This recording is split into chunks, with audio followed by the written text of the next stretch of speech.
Samsung is about to shake up 2026. While Mobile World Congress runs March 2nd to 4th in Barcelona, all signs point to Samsung going early with Galaxy Unpacked likely late January or mid-February.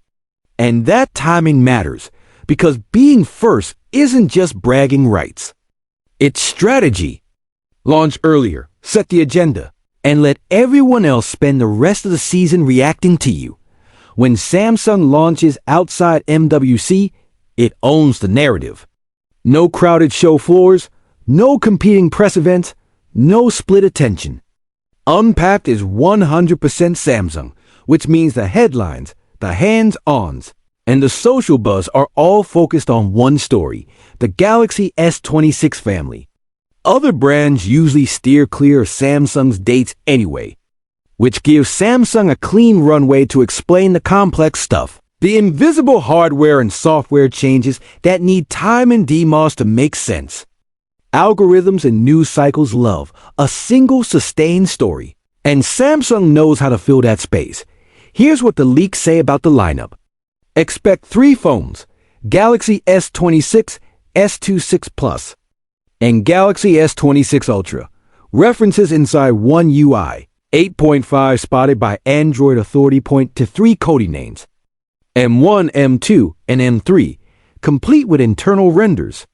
That matches the return to a classic vanilla plus ultra strategy after talk of an edge model fizzled, reportedly due to soft demand.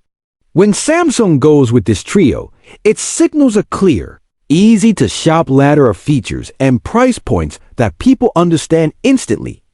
Design-wise, the family looks unified. Leaks suggest a single camera island with 3 vertically stacked lenses across S26 and S26 Plus. On the Ultra, that island remains, but you also get 2 additional smaller lenses sitting outside the island. It's a cleaner, more coherent look across the board that makes the Ultra's extra hardware stand out without clutter. Consistency helps with brand identity, and accessories 2 case makers and skin brands can prep confidently, which usually means better day one support for buyers. Now, let's talk AI, because this is where an early launch really pays off. Samsung's been building momentum since 2024, when Galaxy AI debuted with Circle to Search, a feature that stayed exclusive on Galaxy for months before going wider through Google. With the S25 generation, Samsung pushed Galaxy AI further with tools like Now Brief and the Now Bar, pulling in info from your phone and external sources. Think calendar, weather, sports results to surface useful context throughout the day. That's the kind of capability that benefits from stage time, live DMOS, and a focused press cycle. Looking at 2026, Google's big Android headline is agentic AI like Magic Q, a proactive assistant that can parse your on-device content and help you respond without hunting for details. Imagine getting a text that says, "Where are we meeting?"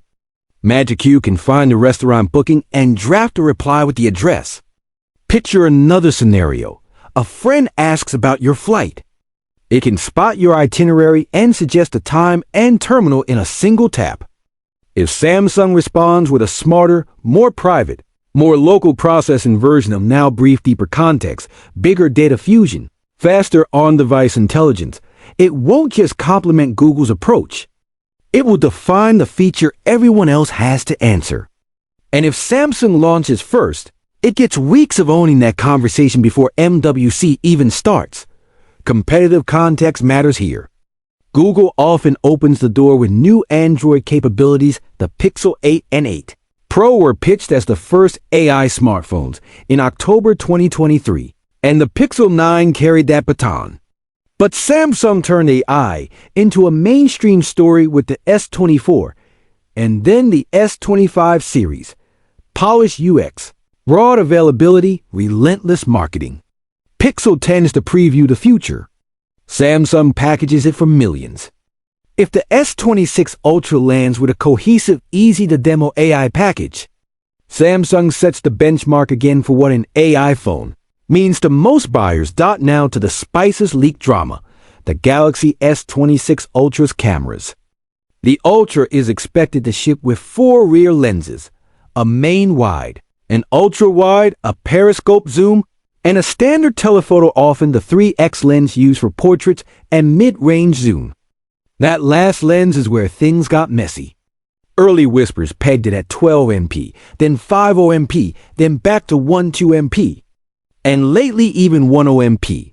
Prominent leakers have disagreed publicly at Universe notably pushed back, insisting the Ultra sticks to 10 MP, complete with detailed render-based arguments. The back and forth has been intense, entertaining, sure, useful for most buyers, not really. Here's the reality check. A 2 MP swing on a secondary telephoto is not going to transform your photos. Sensor size, optics, stabilization, processing, and how Samsung fuses data across lenses matter far more. Computational photography, HDR, noise handling, tone mapping, sharpening, skin tones is where big gains show up. The main camera and the periscope are where the wow comes from. The 3x telephoto is useful, especially for portraits and quick zooms. But it's not the lens that makes or breaks the experience for most people. I care deeply about smartphone cameras, right behind battery life. It's my top priority, and I'm telling you, the difference between 10 MP and 12 MP on this lens is going to be hard to notice unless you're pixel peeping. And once you post to social, compression wipes away most subtle differences anyway. What does matter is the bigger picture, a unified design, a clearly tiered lineup, smarter Galaxy AI that's easier to demo and understand, and a launch window that lets Samsung tell its story without being drowned out by 50 other announcements at MWC. That's the strategy. Own the spotlight, stretch the hype cycle, lock in early pre-orders, and set the year's agenda. Carriers love clear flagships. Early trade-in values tend to be strongest. And Samsung's marketing machine can run unopposed for weeks. As for the date, Samsung hasn't confirmed anything yet. The expectation is late January or mid-February. Either way, it's comfortably ahead of MWC's March 2nd start, which preserves that first-mover advantage. That also means a predictable cadence. Teasers, invites, pre-briefings, then the big keynote and early hands-on coverage before competitors flood the feed. And yes, we'll all act a little surprised when the thing we've been talking about for months finally walks on stage, give or take 2 megapixels. Remember, these are leaks and code-level clues. Final details can change at unpacked. But the shape of the story is clear. Go early, go big on AI, and let the S26 Ultra lead the conversation. The timing sets the tone, the AI makes the case, and the hardware ties it all together. Are you waiting for the S26 Ultra? Do the AI upgrades matter more to you than camera specs, or are you holding out for a periscope breakthrough? Drop your take in the comments. If you want more deep dives like this as launch season heats up, hit subscribe, turn on notifications, and I'll keep you posted the moment dates and specs are locked in. Thanks for watching.